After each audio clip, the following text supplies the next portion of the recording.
Won the night. There's so many. I feel like there's really not a loser in this one. But I think your former team, the Los Angeles Chargers, I would say won the night because at this point, they needed someone to protect their quarterback. They needed to run the football. You go out and get the best tackle in Joe Alt, who can play right side. He'll be able to cave down that right side. Let's look. First of all, just look at him. He's not small. That is not a small Look chair. at him. And those aren't small people. Wait till you see his dad. Hold on. This is what I'm talking about. Look, his dad can't even get up. He like, man, I can't, help me up. Now watch how big. Oh, we didn't even see him. But anyways. Played in the NFL too. Yeah, exactly. Yeah. So you have the lineage, the pedigree. You have a guy that can play left tackle. Watch him move here, pull around. We know Harbaugh loves the gap scheme, the down and around schemes. To me, you're building this is a culture piece. It's telling we want to be physical. We want to win. Now, we talked about his dad, and we're going to get there in a second. But look at this. Look at the helmet. Doesn't even fit face him. mask. Right? Dude, the look face at the mask. pads.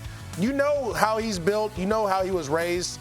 To me, again, you knocked this one out the park. Okay, I know you like this pick. Chase, though, this is your former squad. You thought they might go wide receiver. I thought Malik Neighbors was going to go off the board, to be completely honest with you. But I love what they're doing. Look, it's exactly what MJD said. It's the pedigree. It's who Jim Harbaugh is. They're protecting him. He's going to jump right in at right tackle. And they're going to have to figure out something in the receiver position maybe tomorrow or the next day to fill it out. So I'm going to give you an opportunity to flex here. So I worked with him every Friday here on Total Access during the season. You kind of looked into the crystal ball, and you got one right. Actually, you got a few right. But this your tweet, dude, you kept receipts. He's walking around our green room showing everyone. That's like the only thing I got right. No, probably. no. I love this. Yeah, it's what we said on the Combine show, right? We said, hey, the Chicago Bears with Caleb Williams and Rome Odunze, like, I think without a doubt they won the night. Like, it's not even close in my opinion. They only had 4 picks.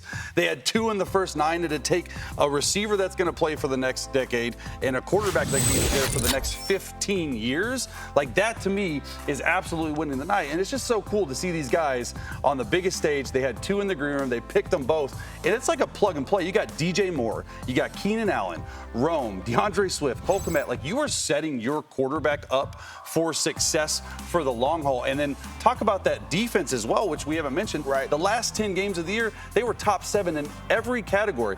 The Bears are here to stay. Obviously, you got to deal with the Green Bay Packers and Jordan Love, and you also have to deal with the Detroit Lions. So this to me tells me that they're all in on Caleb Williams. I think the football gods knew they were going to be on the same team because they were on the same flight from I saw LA the social on that. to get to Detroit. So that's awesome. Could you envision a better scenario for a young quarterback? Though he just mentioned some of those wide receivers. Yeah. My Lord, there's just studs all around him. Well, you want to, obviously, when you have a quarterback, you want to protect him and put playmakers around him. The Chicago Bears did a great job of doing that throughout the free agents, like you mentioned. Yeah. To me, you're setting him up for success. Think of any other quarterback the Bears have had. I want to say Jay Cutler, maybe the only one. He had Brandon Marshall, Matt Forte, a couple other guys as well. So to me, they're trying to build that offense up, but it's taking some time to do that. Well, they haven't even had a 4,000-yard passer or a 30-plus touchdown passer in their history. Like, are you kidding me? Like, I think Caleb Williams, he might do it this year with that Shane Waldron-style offense, everything that they're doing, Rams, Seahawks-style, under center, play action. Just get Caleb Williams not to do too much, play within the system, and just be a distributor of the football. That's what we used to say back with KC and Andy Reid, who's got Patrick Mahomes now, Xavier Worthy, all those guys. Just be a distributor of the football. Just get your guys the ball in space. Let them do the work. Don't try to be hero. Yeah, since 2021, fewest passing yards per game, the Chicago Bears. Something tells me with some of the firepower that you guys are referencing, they'll probably be in pretty good shape. Are you cool if I get a bite at the apple? Let's go. Let's go. What do you got? How about Minnesota? I mean, this is a squad that we felt like needed a quarterback. And they said, you know what? We're going to move up and go and get the guy and lock it in. J.J. McCarthy, who we actually had yesterday on NFL Total Access, he said he would run through a wall for Kevin O'Connell. Well, guess what? He does get his wish, and he's going to be there. And then they move up again to get arguably the best defensive player in this draft, an edge guy in Dallas Turner, who was the SEC Player of the Year. I know you were kind of cringing here because that was Jacksonville's pick initially. Yeah, you know what? I thought the Jags, when they made that trade, I was a little nervous, but again, the Jags have 2 edge guys. They just paid a guy $150 million, so Minnesota saw a spot. They came up, and you get a guy, look, this is the thing about Dallas Turner. He's been the best defensive end since he was in high school, right? J.J.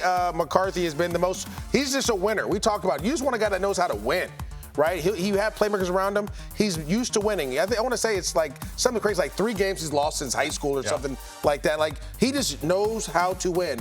And if you want to try to change your culture, you put 2 guys in there that have done a great job in their career. Yeah, and you talk about J.J. McCarthy, right? Like, that to me is the big deal. Going up, getting him at 10, and then just what he's able to bring to that offense with like Jordan Addison, Justin Jefferson, all those guys. It just makes a lot of sense for me. Look, I had J.J. as like my 3rd ranked quarterback, and he goes a little lower than that. But like, I think he's going to be able to play for a long time. The biggest question for me is like, is he the day 1 starter? We'll get that later in the show. We got this whole segment on it. But I don't know. With those weapons, it is the absolute best situation for a young rookie quarterback to be in, especially because it starts with Kevin O'Connell.